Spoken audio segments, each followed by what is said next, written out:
The kind of justice that I've seen, generous justice that we reviewed in Tim Keller's Biblical Justice.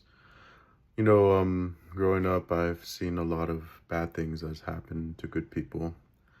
Um, what I can think of is that people who do not have enough to feed their family, for example, would have to go to food pantries or areas that have churches that run food banks.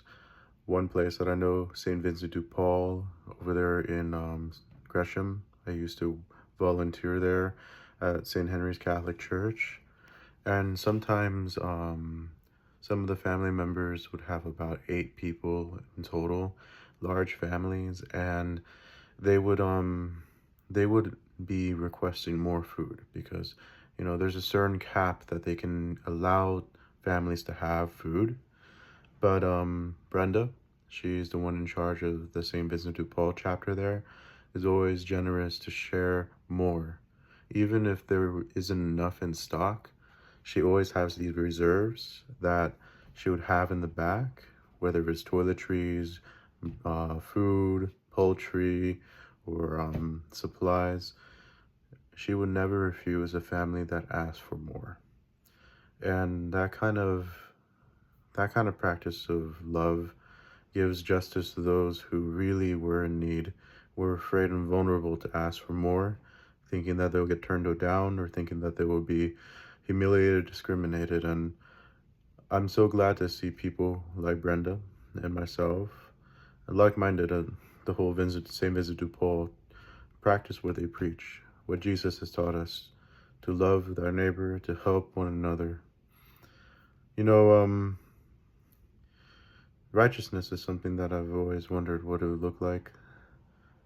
At work, I do my best to be honest whenever I see something or say something that will have an impact. Because I work at Amazon, there's a lot of people from all walks of life, honest and not honest, good or not bad, not good. And I do my best to see the good in others. And some people don't want to be friendly. That's fine. Other people are more reciprocating. And making the difference in someone's day by asking them how they're doing or being polite and treating them like an equal matters so much and is the right thing to do. Because then that really sets the tone for the rest of their day or their week, whatever. You don't know what they're going through. And deep down, God wants us to do the right thing, to show love, to spread peace for each other, because everybody struggles with something, and Satan attacks us and makes us feel vulnerable. And it's good to have people that show reverence and respect, even if you don't know them. The little things matter.